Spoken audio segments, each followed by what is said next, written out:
नमस्कार, जोहार। मैं पूनम और आप देख रहे हैं 24 झारखंड न्यूज। चलिए जानते हैं झारखंड के सुबह से लेकर शाम तक की तमाम बड़ी खबरों। 28 महीने से जेल में बंद निलंबित आईएएस पूजा सिंघल की बेल पर शनिवार को सुनवाई। निलंबित पूजा सिंघल की ओर से दायर उस याचिका पर अब शनिवार को सुनवाई होगी, जिसमें उन्होंने नए कानून के तहत कस्टडी के आधार पर जेल से रिहा करने की गुहार लगाई है। शुक्रवार को पूजा सिंघल के अधिवक्ता के द्वारा आंशिक बहस हुई, जिसके बाद ईडी की ओर से बहस की जाएगी, जिसे Ranchi PMLA prevention of money laundering act की विशेष कोर्ट में इस मामले की सुनवाई हो रही है।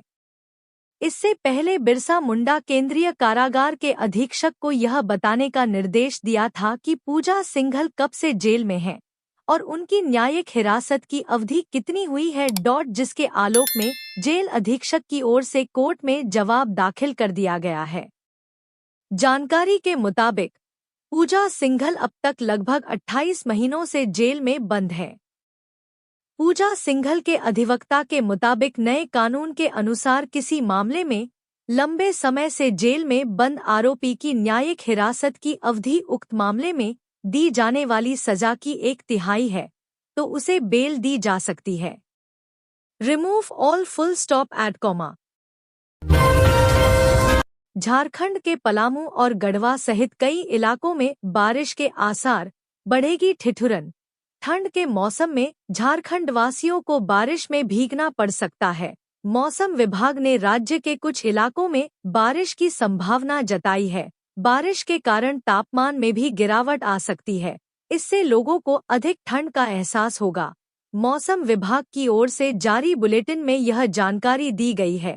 जैसे जैसे साल खत्म हो रहा है, झारखंड में तापमान भी गिर रहा है और ठंड बढ़ रही है। आज भी लोगों को अधिक ठंड का एहसास होगा। मौसम विभाग ने बताया कि आज मौसम सामान्य यह रहेगा।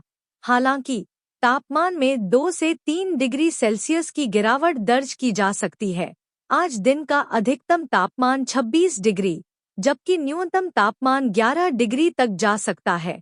झारखंड के कुछ इलाकों में 8 दिसंबर से बारिश हो सकती है। इस दौरान आसमान में बादल छाए रहेंगे। मौसम विभाग के मुताबिक 8 दिसंबर यानी रविवार से उत्तर पश्चिमी झारखंड और इसके आसपास के इलाकों में हल्की बारिश होने की संभावना है। 9 दिसंबर को भी बारिश जारी रहेगी। हालांकि 10 दिसंबर से आसमान साफ होने की उम्मीद है। पलामू, गढ़वा, चतरा, कोदरमा, लातेहार, लोहरदगा और रांची में बारिश की संभावना है। टीएसपीसी के टॉप कमांडर को किया पुलिस ने गिरफ्तार। कई बड़े नक्सली हमलों को दे चुका है अंजाम। पलामू पुलिस ने प्रतिबंधित नक्सली संगठन तृतीय सम्मेलन प्रस्तुति कमेटी टीएसपीसी के टॉप कमांडर में से एक जितेंद्र कुमार सिंह उर्फ मंत्री उर्फ अभियंता को गिरफ्तार कर लिया है। जितेंद्र कई आपराधिक मामलों में आरोपी है और उस पर पुलिस पर हमले का भी आरोप है। जितेंद्र पलामू के नौडीहा बाजार थाना क्षेत्र के सलिया गांव का रहने वाला है। पुलिस को सूचना मिली थी कि वह बाराखाड़ इलाके में छिपा हुआ है। इसके बाद थाना प्रभारी अमित कुमार द्विवेदी के नेतृत्व में पुलिस ने छापेमारी कर उसे पकड़ा। एएसपी राकेश कुमार सिंह ने बताया कि जितेंद्र ने पालमू में कई बड़े नक्सली हमलों को अंजाम दिया है। अक्टूबर में नौडीहा बाजार इलाके में पुलिस और नक्सलियों के बीच हुई मुठभेड़ में भी वह शामिल था। मिली जानकारी के अनुसार शुरुआत में जितेंद्र नक्सलियों को सामग्री उपलब्ध कराता था, लेकिन बाद में वह टीएसपीसी के सबजोनल कमांडर नगीना के दस्ते में सक्रिय हो गया। अब पुलिस उसकी आपराधिक गतिविधियों की जांच कर रही है। हेमंत सरकार का बुलडोजर एक्शन, 150 अस्थायी दुकानें तोड़ी गई। झारखंड में हेमंत सोरेन सरकार एक्शन में नजर आ रही है। इसी कड़ी में गुरुवार को सोरेन सरकार का बुलडोजर जमकर गरजा। इस दौरान जमशेदपुर के आदित्यपुर में मुख्य सड़क और सर्विस लेन का अतिक्रमण कर बनाई गई अस्थायी दुकानों पर नगर निगम का बुलडोजर चला।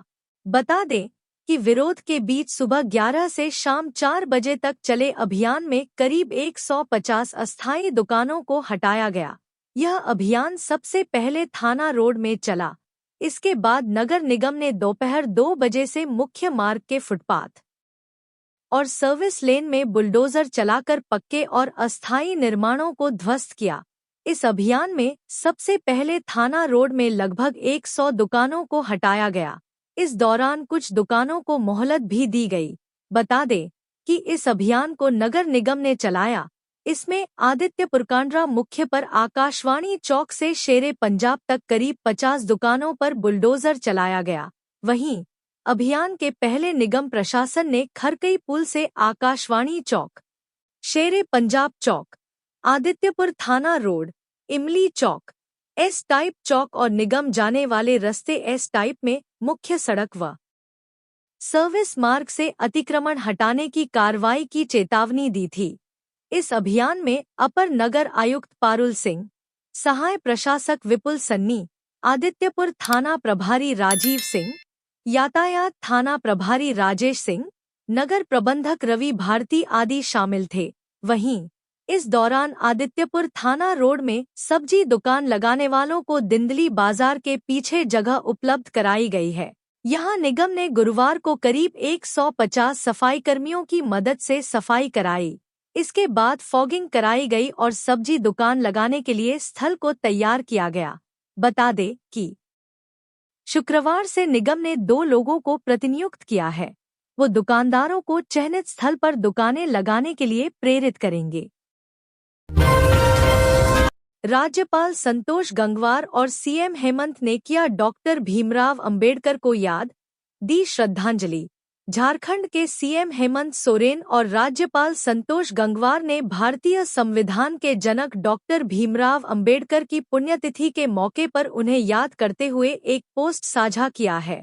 अपने सोशल मीडिया हैंडल एक्स पर पोस्ट साझा करते हुए सीएम हेमंत ने लिखा, देश को संविधान रूपी ग्रंथ देने वाले महान नेता भारत रत्न बाबा साहेब डॉक्टर भीमराव अंबेडकर जी के महापरिनिर्वाण दिवस पर शत-शत नमन।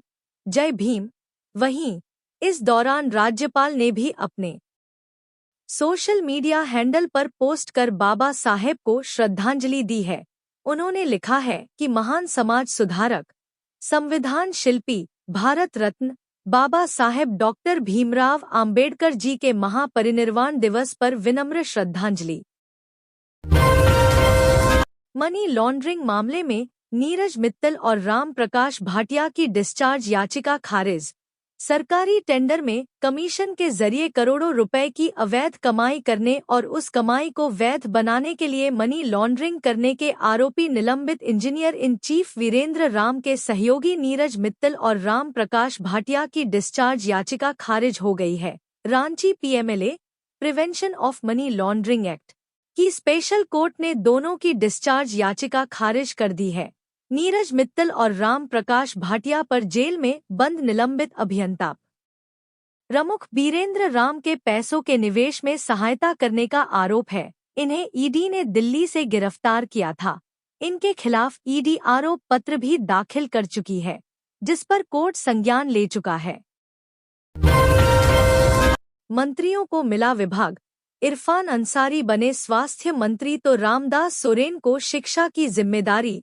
हेमंत मंत्रिमंडल में विभागों का बंटवारा हो गया है। मंत्रिमंडल सचिवालय द्वारा जारी विज्ञप्ति के अनुसार मुख्यमंत्री हेमंत सोरेन ने अपने पास कार्मिक प्रशासनिक सुधार, गृह कारा, पथ निर्माण, भवन निर्माण, मंत्रिमंडल निगरानी विभाग समेत वैसे तमाम विभाग जो दूसरे किसी मंत्री को आवंटित नहीं हुए हैं, अपने पास रखे हैं।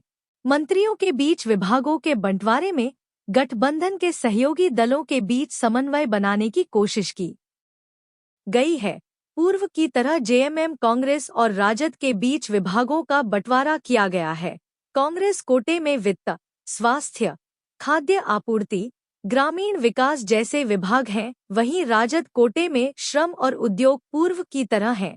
जारी अधिसूचना के अनुसार मंत्री राधाकृष्ण किशोर को वित्त विभाग के अलावा वाणिज्य कर विभाग, संसदीय कार्य विभाग की जिम्मेदारी दी गई है। दीपक बिरुवा को राजस्व, निबंधन एवं भूमि सुधार विभाग के अलावा परिवहन विभाग जिम्मेदारी दी गई है। मंत्रिमंडल में चमरा लिंडा को अनुसूचित जनजाति, अनुसूचित जाति एवं पिछड़ा वर्ग कल्याण विभाग दिया गया है। वहीं संजय प्रसाद यादव को श्रम विभाग के साथ साथ उद्योग विभाग की जिम्मेदारी दी गई है। स्कूली शिक्षा एवं साक्षरता विभाग के साथ साथ निबंधन विभाग की जिम्मेदारी रामदास सोरेन को दी गई है। वहीं इरफान अंसारी को स्वास्थ्य मंत्री बनाया गया है। इरफान के पास चिकित्सा शिक्षा एवं परिवार कल्याण के साथ साथ खाद्य सार्वजनिक वितरण एवं उपभोक्ता मामले विभाग और आपदा प्रबंधन विभाग दिया गया है। हफीजुल हसन की करें तो इन्हें जल संसाधन विभाग और अल्पसंख्यक कल्याण विभाग दिया गया है। दीपिका पांडे सिंह ग्रामीण विकास विभाग के साथ साथ ग्रामीण कार्य विभाग और पंचायती राज विभाग की जिम्मेदारी संभालेंगी। पेयजल एवं स्वच्छता विभाग योगेंद्र प्रसाद को दिया गया है। इन्हें उत्पाद एवं मद्य निषेध विभाग भी दिया गया है। सुदिव्य कुमार नगर विकास एवं आवास विभाग की जिम्मेदारी संभालेंगे। इसके अलावा उच्च एवं तकनीकी शिक्षा विभाग और पर्यटन, कला संस्कृति, खेलकूद एवं युवा कार्य विभाग भी इनके जिम्मे होगी।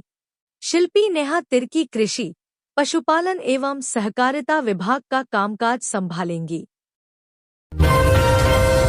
बाबूलाल मरांडी का सीएम हेमंत से अनुरोध, बालिका गृह में बच्चियों के शोषण मामले में करें सख्त कार्रवाई। बीजेपी प्रदेश अध्यक्ष बाबूलाल मरांडी ने कहा कि मेदिनीनगर बालिका गृह में बच्चियों के शोषण के मामले में बाल संरक्षण आयोग के अधिकारियों की भूमिका बेहद निंदनीय है। सीडब्ल्यूसी सदस्य द्वारा बालिका गृह में रह रही बच्चियों की तस्वीर खींचना और गलत कार्यों के लिए दबाव डालना बेहद गंभीर विषय है। उन्होंने कहा कि यह घटना प्रशासनिक तंत्र की असफलता और जिम्मेदार अधिकारियों की संवेदनहीनता को उजागर करती है, जिन लोगों के ऊपर सुरक्षा और न्याय के संरक्षक होने की जिम्मेदारी है, वही शर्मनाक कृत्य में लिप्त पाए गए हैं। उन्होंने मुख्यमंत्री हेमंत सोरेन को इस मामले में न्यायिक जांच करा के सभी दोषियों पर सख्त कार्रवाई करने का अनुरोध किया है, ताकि पीड़ित बच्चियों को न्याय मिल सके और भविष्य में ऐसी घटनाओं की पुनरावृत्ति रोकी जा सके। विधायक कल्पना सोरेन को बधाई देने मुख्यमंत्री आवास पहुंचे लोग। काके रोड स्थित मुख्यमंत्री आवासीय परिसर में आज विधायक कल्पना सोरेन से मुलाकात के लिए गांडे, गिरिडीह, सरायकेला खरसांवा सहित झारखंड के विभिन्न क्षेत्रों से लोग पहुंचे। उन्होंने विधायक को हार्दिक बधाई और शुभकामनाएं दी। इस अवसर पर कल्पना सोरेन ने सभी का आभार व्यक्त किया और उनके समर्थन व स्नेह के लिए धन्यवाद दिया। मुलाकात के दौरान क्षेत्रीय मुद्दों पर भी चर्चा की गई। यह मुलाकात विधायक और जनता के बीच मजबूत संवाद का प्रतीक बनी। कैबिनेट की बैठक से पहले हेमंत सोरेन सरकार एक्शन मोड में, लिया बड़ा फैसला। झारखंड में मंत्रियों के शपथ ग्रहण के बाद होने वाली पहली कैबिनेट से पहले हेमंत सोरेन सरकार एक्शन मोड में आ गई है। सरकार ने 3 बड़े फैसले किए हैं। ये फैसले झारखंड आंदोलनकारियों से जुड़ा है। अलग झारखंड राज्य के लिए आंदोलन करने वालों की 30वीं सूची को मंजूरी दे दी गई है। आंदोलनकारियों के आश्रितों और आंदोलनकारियों के लिए पेंशन की राशि तय कर दी गई है। साथ ही आंदोलनकारियों को सम्मानित करने का भी फैसला किया गया है। झारखंड सरकार के 11 मंत्रियों के शपथ ग्रहण के बाद मुख्यमंत्री हेमंत सोरेन ने झारखंड आंदोलनकारी चिह्नितीकरण आयोग रांची की ओर से चिह्नित किए गए 299 आंदोलनकारियों की 30वीं संपुष्ट सूची को मंजूरी दे दी। 144 चिह्नित आंदोलनकारियों आश्रितों को 3,500 रुपये और एक आंदोलनकारी आश्रित को 7,000 रुपये मासिक पेंशन मिलेगी। आदिवासी युवा महोत्सव की ब्रांड एम्बेसडर होंगी शिल्पी नेहा तिर्की। 33 आदिवासी समुदाय लेंगे भाग। झारखंड की राजधानी रांची में आदिवासी युवा महोत्सव 2024 इंच का आयोजन किया जा रहा है। इस महोत्सव की ब्रांड एम्बेसडर मंत्री शिल्पी नेहा तिर्की होंगी। इसके साथ ही आयोजन समिति ने मुख्यमंत्री हेमंत सोरेन और विधायक कल्पना मुर्मू सोरेन को मुख्य अतिथि के रूप में आमंत्रित करने का निर्णय लिया है। इसका आयोजन रांची विश्वविद्यालय के दीक्षांत मंडप में 14 और 15 दिसंबर को होगा। इस महोत्सव का उद्देश्य आदिवासी युवाओं में अपनी भाषा, संस्कृति, जीवन शैली और प्रकृति प्रेम के प्रति जागरूकता बढ़ाना है। इसके साथ ही इस मंच पर आदिवासी और आधुनिक कलाओं और कलाकारों को एक साथ प्रदर्शित करने का अवसर मिलेगा। बता दें कि युवा महोत्सव में 33 आदिवासी समुदाय भाग लेंगे। बता दें कि इस साल युवा महोत्सव का नेतृत्व एक समिति कर रही है, जिसकी अगुवाई युवा समाजसेवी व समिति अध्यक्ष बिपिन टोप्पो और कार्यकारी अध्यक्ष शशि पन्ना कर रहे हैं। मिली जानकारी के अनुसार महोत्सव में 33 आदिवासी समुदाय भाग लेंगे, जो मंच पर अपनी समृद्ध सांस्कृतिक विरासत का प्रदर्शन करेंगे। जानकारी हो कि इस कार्यक्रम में पारंपरिक नृत्य, गीत, भोजन, rock band show, fashion show, सामाजिक मुद्दों पर आधारित नाटक, आदिवासी उद्यमियों का मेला, पैनल चर्चा, नेतृत्व विकास कार्यक्रम और करियर परामर्श जैसी कई गतिविधियां शामिल हैं। वहीं महोत्सव में कई प्रसिद्ध कलाकार जैसे नितेश कच्छप, एल्विन रोजारियो, दीपक तिर्की, अमन कच्छप, दीपक लोहार, साउंड ऑफ झारखंड बैंड और राजू मुर्मू भी अपनी प्रस्तुतियां पेश करेंगे। इस साल महोत्सव में 2 फैशन शो भी आयोजित किए जाएंगे। इनमें से एक फैशन शो युवा मॉडल और दूसरा 10 साल से कम आयु के बच्चों के लिए किया जाएगा। इस दौरान रांची के अलग अलग कॉलेजों की युवा टीम भी अपने सांस्कृतिक नृत्य और गायन का प्रदर्शन करेगी। इसके लिए उन्हें आमंत्रित किया गया है। नशा कारोबार के खिलाफ लातेहार पुलिस की कार्रवाई, ट्रक से 70 लाख की अवैध शराब बरामद। लातेहार पुलिस ने नशा कारोबार के खिलाफ बड़ी कार्रवाई की है। पुलिस ने एक ट्रक से 947 पेटी अवैध शराब बरामद की है, जिसका अनुमानित बाजार मूल्य 70 लाख रुपए है। जानकारी के अनुसार एसपी कुमार गौरव को गुप्त सूचना मिली थी कि एक ट्रक में अवैध शराब छुपाकर हरियाणा से लाया जा रहा था। इसे झारखंड के भी कुछ जिलों में और आसपास के राज्यों में भेजने की योजना है। सूचना के बाद एसपी के निर्देश पर पुलिस ने एक टीम बनाकर चंदवा थाना क्षेत्र में वाहन चेकिंग अभियान चलाया। इसी दौरान राजस्थान के नंबर का एक ट्रक वहां पहुंचा। पुलिस ने जब ट्रक की तलाशी ली तो उसमें बोरियों में भरा हुआ पशु चारा लोड था। पुलिस ने जब बोरियां हटाकर देखी तो ट्रक से 947 पेटी अवैध शराब बरामद हुए। इधर शराब पकड़े जाने के बाद ट्रक चालक तथा उसके साथ ट्रक पर बैठा एक अन्य व्यक्ति ने भागने की कोशिश की, लेकिन पुलिस ने उसे दबोच लिया। पकड़े गए शराब तस्करों में कानाराम और कृष्णा राम शामिल है। दोनों राजस्थान के रहने वाले हैं। जामताड़ा में एक मामले में फरार अभियुक्त के साथ 2 शातिर बाइक चोर गिरफ्तार। जामताड़ा जिला मुख्यालय में लगातार हो रही मोटरसाइकिल चोरी की घटना से लोगों को काफी आर्थिक नुकसान उठाना पड़ रहा था। शहर में ज्यादातर मुख्य जगह पर सीसीटीवी कैमरा लगाए गए हैं। इसके बावजूद चोरी की घटना कम नहीं हो रही है। पुलिस भी लगातार सूचना इकट्ठा कर विभिन्न स्थानों में छापेमारी कर रही थी, लेकिन पुलिस को सफलता नहीं मिल रही थी। आखिरकार पुलिस ने मोटरसाइकिल चोर गिरोह का भंडाफोड़ किया। सदर थाना क्षेत्र के मोहरा गांव से 2 चोर को चोरी की 2 मोटरसाइकिल के साथ गिरफ्तार किया है। सदर थाना में प्रभारी सह इंस्पेक्टर राजेश कुमार मंडल ने प्रेस कॉन्फ्रेंस कर मामले का खुलासा करते हुए कहा कि शहर में हो रही मोटरसाइकिल चोरी की घटना का उद्भेदन करने के लिए पुलिस लगातार प्रयास कर रही थी। पुलिस को चोरों के बारे में गुप्त सूचना प्राप्त हुई, जिसके बाद उक्त स्थान पर छापेमारी की गई, जिसमें एक चोरी की मोटरसाइकिल समेत 2 चोर को गिरफ्तार किया गया। गिरफ्तार अभियुक्तों से पूछताछ के क्रम में एक और चोरी की मोटरसाइकिल फतेहपुर थाना क्षेत्र से बरामद किया गया है। मोटरसाइकिल चोर गिरोह का पता चला है, जिसमें अभी और सदस्य फरार हैं। इनकी गिरफ्तारी के लिए छापेमारी की जा रही है। पंजाब से लाया जा रहा था अवैध विदेशी शराब। पुलिस ने छापेमारी कर जब्त किए 710 कार्टून। गढ़वा पुलिस को गुप्त सूचना मिली थी कि पंजाब से अवैध विदेशी शराब बिहार और झारखंड जाने वाला है। पुलिस को यह सूचना 5 दिसंबर को करीब 11 बजे मिली थी। बताया गया था कि लुधियाना पंजाब से अवैध विदेशी शराब लोड कंटेनर वाहन उत्तर प्रदेश के विंडमगंज की ओर से नगर उंटारी होते हुए बिहार एवं झारखंड के अन्य स्थानों पर जाने वाली है। पुलिस अधीक्षक गढ़वा के निर्देशानुसार त्वरित कार्रवाई करते हुए अनुमंडल पुलिस पदाधिकारी वंशीधर नगर के नेतृत्व में एक छापामारी दल गठन किया गया। गठित छापामारी दल के द्वारा नगर उंटारी थाना गेट व नगर उंटारी थाना क्षेत्र के सिरिया टोंगर में अवैध शराब के परिवहन के विरोध चेकिंग लगाया गया।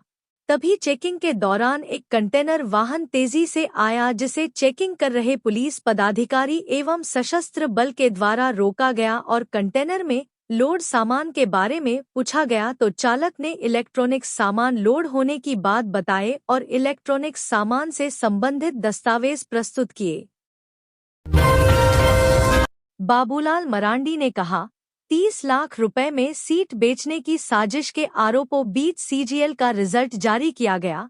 बीजेपी के प्रदेश अध्यक्ष बाबूलाल मरांडी ने सीजीएल रिजल्ट को लेकर मोर्चा खोल दिया है। उन्होंने सोशल मीडिया पोस्ट में लिखा है कि जैसे सीजीएल का मामला फिलहाल कोर्ट में लंबित है, फिर भी झारखंड राज्य कर्मचारी चयन आयोग द्वारा जल्दबाजी में रिजल्ट जारी कर दिया जाना बेरोजगारों के गले नहीं उतर रहा है।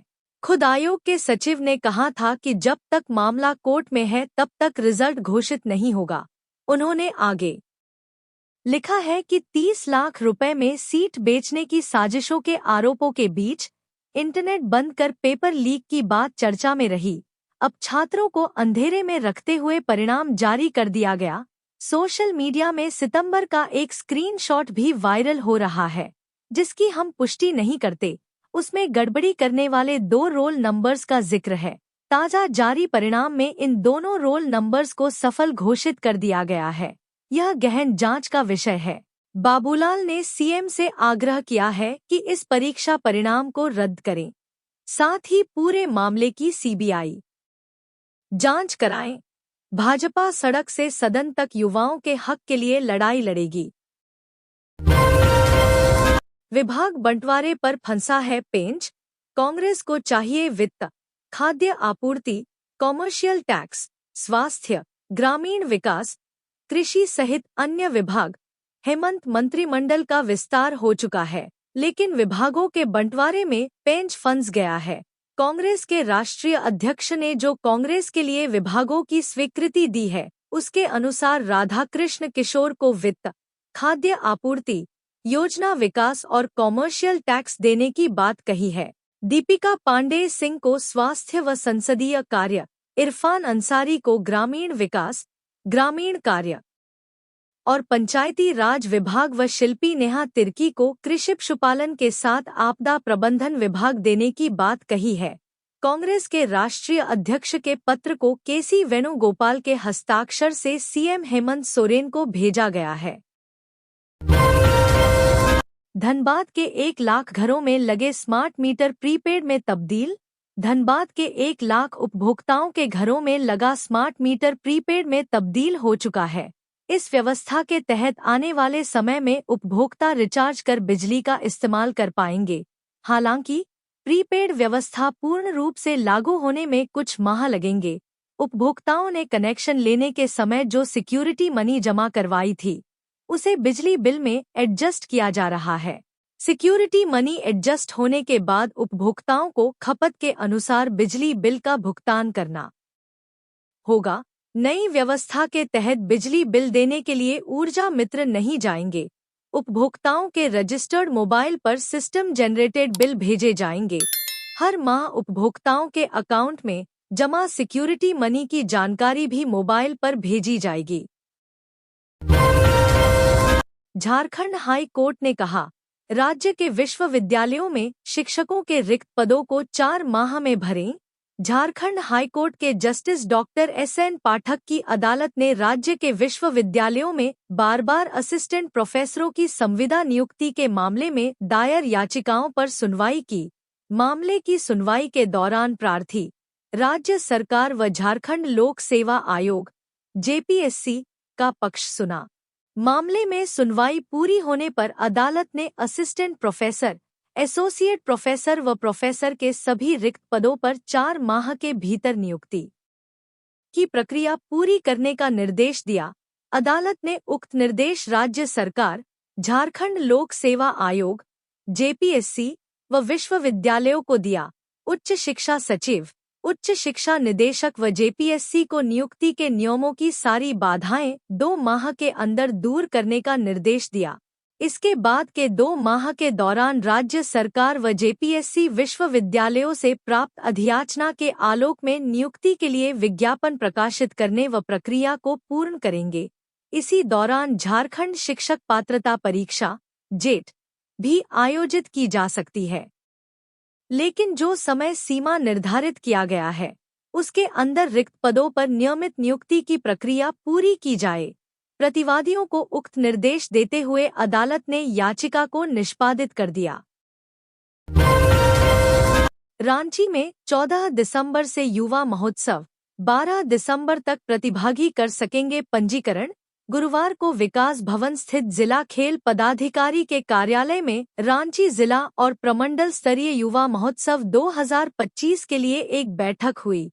बैठक की अध्यक्षता जिला खेल पदाधिकारी शिवेंद्र कुमार सिंह ने की, जिसमें नेहरू युवा केंद्र के जिला युवा अधिकारी रोशन कुमार, गौरव अग्रवाल, अनुभव चक्रवर्ती, कौशल किशोर, जिला खेल समन्वयक आशीष कुमार बनर्जी और जिला पर्यटन विशेषज्ञ रोशन कुमार भी उपस्थित थे। बैठक में झारखंड खेल एवं युवा कार्य विभाग द्वारा 14 दिसंबर से आयोजित राष्ट्रीय युवा महोत्सव की तैयारियों पर चर्चा की गई। बताया गया कि 14 दिसंबर को रांची में जिला स्तरीय और 16 दिसंबर को प्रमंडल स्तरीय युवा महोत्सव का आयोजन ऑड्रे हाउस में किया जाएगा।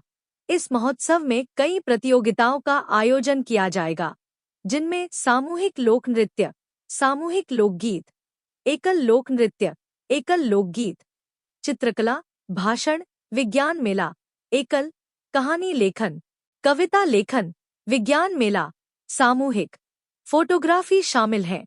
प्रतिभागियों को इन प्रतियोगिताओं में भाग लेने के लिए 12 दिसंबर तक विकास भवन स्थित जिला खेल कार्यालय में पंजीकरण कराना होगा।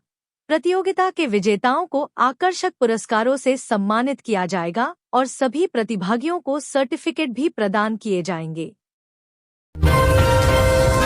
चमरा लिंडा ने कभी झामुमो से की थी बगावत, अब सीएम हेमंत सोरेन ने बनाया मंत्री। हेमंत सोरेन सरकार का कैबिनेट विस्तार हो गया है।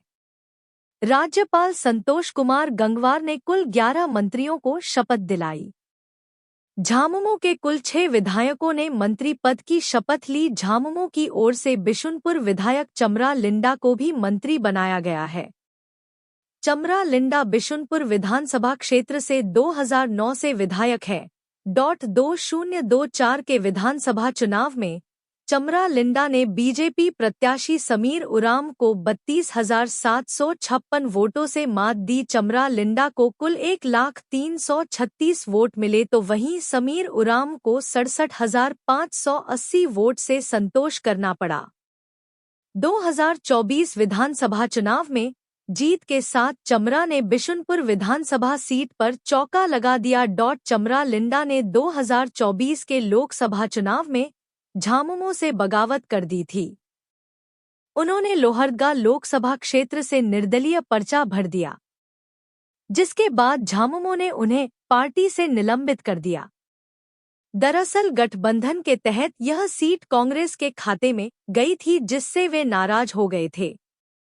जब लोकसभा चुनाव का परिणाम आया तो वे तीसरे स्थान पर रहे, लेकिन विधानसभा चुनाव से पहले झामुमो ने उन्हें फिर से बिशुनपुर विधानसभा सीट से मैदान में उतारा, जिसमें उन्होंने अपने निकटतम प्रतिद्वंदी समीर उरांव को बड़े अंतर से हरा दिया। तो ये थी आज की झारखंड की टॉप बड़ी खबरें। इसी तरह झारखंड की हर छोटी सी बड़ी खबर देखने के लिए आप हमारे चैनल 24 झारखंड न्यूज को सब्सक्राइब करके बेल आइकन प्रेस कर ले, जिससे झारखंड की हर छोटी सी बड़ी खबर की अपडेट आप तक पहुंचता रहे। तो आज के लिए बस इतना ही। हमें दीजिए इजाजत, फिर मिलते हैं नेक्स्ट न्यूज में।